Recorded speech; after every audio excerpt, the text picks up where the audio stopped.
আজকে তোমরা মসজিদ থেকে মাইক খুলে নিচ্ছ, কালকে যদি মন্দিরের ওপরে এ আঘাত টানে সেটা কি ওরা সহ্য করতে পারবে? আমি হিন্দু ধর্ম মানি বলে আমি মুসলমান ধর্মের মাইক খুলে নেব, এটা জাস্টিফাইড নয়। তো সেই মুখ্যমন্ত্রী হঠাৎ করে বেশি মূর্খ হয়ে গেছেন বলে এরকম করছেন কিনা আমার জানা নেই।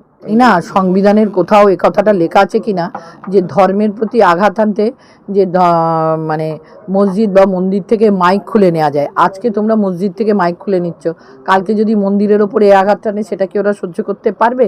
ধর্ম যার যার যেমন খুশি করে, যাতে মানুষ তাতে মানে মানুষের কোনো অপকার না হয়। ধর্মটা তো সেই জন্যে মানুষের উপকারের জন্য মানুষ নেয়। ধর্ম মানি কেন? যাতে আমরা সত্যের পথে থাকতে পারি বলে। তা সেখানে আমরা কোথায় সত্যের পথে থাকতে পারছি? আমি হিন্দু ধর্ম মানি বলে আমি মুসলমান ধর্মের মাইক খুলে নেব, এটা জাস্টিফাইড নয়। কারণ হিন্দু ধর্ম কোথাও শেখায়নি যে পরধর্মের ওপর অসহিষ্ণু হও।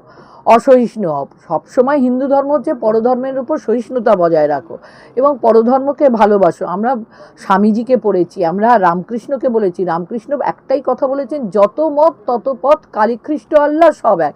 তা সেই জায়গায় রামকৃষ্ণ পরমহংসদেবের মঠের শিষ্য হয়ে সেই প্রধানমন্ত্রী এবং তার চালাচামুন্ডরা এ পথ কী করে নেয় আমি তো বুঝতে পারি না। এটা মানে এরা আদৌ মানবতার পক্ষের লোক না মানবতার পরিপন্থী? এটাই আমার মাঝে মাঝে আমাকে প্রশ্ন জাগায় আমার মনের মধ্যে, এই আর কি। হ্যাঁ, বলতে পারে যে ভলিউমটা কমিয়ে দাও, হয়তো সেখানে ভলিউমটা অনেক বেশি আছে, যে হ্যাঁ কেউ যদি সেখানে অবজেকশন করে ভলিউমটা কমিয়ে দাও, তাহলে এটাও তাদের সেই সঙ্গে মনে রাখতে হবে। পাড়ায় মাচা বেঁধে যখন বিজেপির নেতারা মাচার সেইখানে উপস্থিত থেকে বড় বড় আর্টিস্ট দিয়ে এবং ডিজে বাজিয়ে গানগুলো চালায়, তাতেও কিন্তু মানুষের খুব অসুবিধে হয়। তা সেই মাইকের আওয়াজগুলো কি তারা কম করবে? যদি সেটা কম করে তাহলে এখানে মাইকের আজানের কম করতে কোনো অসুবিধে নেই। আজানের মতন হবে, তার জন্য মাইক খুলে নেব কেন? আমরা জানি এমন অনেক মন্দির আছে, সেখানেও কিন্তু সকালবেলায় মন্দির থেকে ঘন্টার আওয়াজ ওই মাইকের মাধ্যমে চারিদিকে প্রতিফলিত হয় এবং অনেক জায়গায় বেদমন্ত্র, সাউথের দিকে গেলে আমি জানি যে অনেক জায়গায় বেদমন্ত্র সেই মাইকের মাধ্যমে প্রতিফলিত হয়। এই যে আজান বা মাইকের মন্ত্র, এই মন্ত্রের যে ভাইব্রেশন, এটাতেও বলা হয় যে বাতাসের মধ্যে তরঙ্গের মধ্য দিয়ে একটা সায়েন্টিফিক এফেক্ট ঘটে। তাই সেই এফেক্টটাকে তো ভালো এফেক্ট মানুষ থেকে মানে বিচ্যুত করার অধিকার তোমাদের কারণ নেই এবং সংবিধানও তোমাদের সেই অধিকার দিচ্ছে না। একে তো একটা তোমরা ব্যাকফুটে গেলে, সংবিধানকে বাইপাস করে তোমরা একটা আইন করতে যাচ্ছিলে, সেই আইনে তোমরা ব্যাকফুটে গেলে, তারপরে এখন এইভাবে মাইককে বন্ধ করে দেয় আমার মনে হয় ভালো নয়। এতে কি হবে, সামনে 2027 ইউপির ভোট আছে, যদি বাংলায় বন্ধ করতে হয়, ইউপিতে আর অনেক বেশি মসজিদ আছে, বড় বড় মসজিদগুলো রয়েছে, তাহলে তারা কি সেখানে বন্ধ করতে পারছে?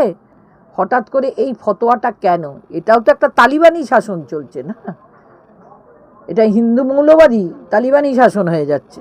তো এই তালিবানি শাসন মানুষ মেনে নেবে কেন? তার এফেক্ট পড়বে, সেই এফেক্টটাকে কি সামলাতে পারবেন? আমার তো মনে হয় জানা নেই কোনো মসজিদ থেকে মাইক মানে আইন নেই যে কোনো মসজিদ থেকে মাইক খুলে নেওয়ার মতন। হ্যাঁ, বলতে পারে যেটা আছে আমাদের পরিবেশ দূষণ আইন অনুযায়ী 65 ডেসিমেলের ওপর বাজাতে পারবে না, সেই ক্ষেত্রে সেটা কম করতে পারে, কিন্তু খুলে নেওয়ার ক্ষমতা তো কোর্টও দেবে না এবং আইনের কোথাও লেখা আছে বলে আমার জানা নেই। হয়তো থাকতে পারে, কিন্তু আমার জানা নেই। পুলিশ কাদের ইন্ধনে তারা নিজে গিয়ে দাঁড়িয়ে থেকে মসজিদ থেকে মাইক নামাচ্ছে, এটা কাদের অঙ্গুলি হেলনে হচ্ছে? বিজেপির অঙ্গুলি হেলনে, যত সব করে কমবে খাওয়া লোকেদের। আজকে যারা রাতে ছিল তৃণমূল, কাল সকালে হয়ে যাচ্ছে বিজেপি, এই সব লোকেদের জন্যে। কে ভালো তৃণমূল, কে কালো তৃণমূল, কে কালীঘাট তৃণমূল, কে ফেলিওর তৃণমূল, কি এনসিপিআই, দুমদুম করে। তো আজকে যে বিজেপির মুখ্যমন্ত্রী, সেই তো ছিল একসময় তৃণমূলের, সেই তো একসময় বলেছিল যে অমিত শাহের কথা শুনলে আমার গাটা কেমন করে ওঠে, এবং দিলীপ ঘোষকে গয়লা বলে নানান রকম ক্যারিকেচার করেছিল, এবং নানান রকম আমি মাঝে মাঝে টিভি মানে ফেসবুক চ্যানেলগুলোতে আসে দেখতেই পাই। তো সেই মুখ্যমন্ত্রী হঠাৎ করে বেশি মূর্খ হয়ে গেছেন বলে এরকম করছেন কিনা আমার জানা নেই।